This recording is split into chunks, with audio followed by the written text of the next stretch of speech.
You say when alone, it's easier as well. I'm guessing that means like when certain people are around and certain buttons are being pushed, that may add too much weight to whatever's going on inside the mind, to be able to just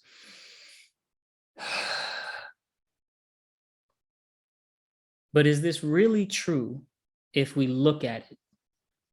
Is my question. If we look at the situation, let's imagine I'm the work environment.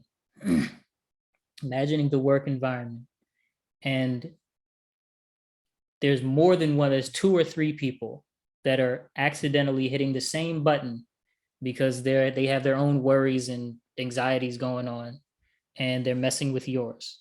And this is for everybody listening, right? Not just Queenie. They're messing with your whatever your triggers or triggered responses happen to be. And there's this thought that appears, I really want to let this go, but all these people are here and they're going to keep hitting these buttons. It's going to be too hard to let it go. Is this true? Have you tried? Have you really earnestly tried to let it go in any and every environment? And I think this is a relevant question because often we make conclusions based on our imagination. We don't really know whether something will be more challenging or not because we have not yet tried. We may already know, some don't, but we may already know that the story is imagined. That the people here with me that are also participating in this cloud of anxious mind, all 3 of us, 4 of us, whatever, are seeing completely different stories, telling ourselves completely different stories. And all of the stories, even combined, are incomplete in nature.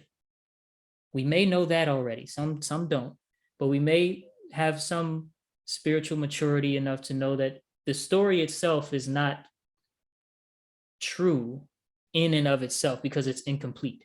It doesn't, right? It's very incomplete. It's probably less than 0.01% of what's actually going into this cloud of anxiety. So we know the story is incomplete. It's not true. But there's a thought that says, and I could just let the story go, or I could just let the feeling go, whatever we're letting go at the moment, right? We don't have to cling to the word story. But I can just let this go and take a breath and walk away and be the bigger man, be the bigger woman, whatever. I could, but there's people here and they're going to want to talk about it again at lunch, or if I do that, then they're going to think that I'm just running away and whatever, right? And there's this layers and layers start to build when we haven't even tried yet. And we say, therefore, it's harder when people are around. It's harder when it's in the moment. It's harder when I'm not by myself. When I'm by myself and I reflect on it and I get angry because I'm reflecting on it, then it's easier for me to let it go. My question is this true? My argument is that it's not true. You just didn't try yet. You haven't earnestly tried. I mean, there's 2 kinds of trying, right? There's I tried. And then there's actually slowing down in the moment, no matter what, slowing down and actually trying to let it go.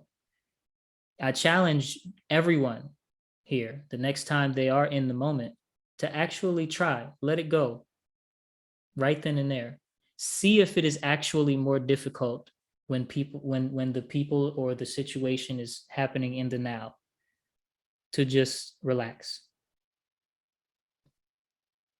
See if it is true, because you may be pleasantly surprised at your own power to observe, what we call observe without attachment.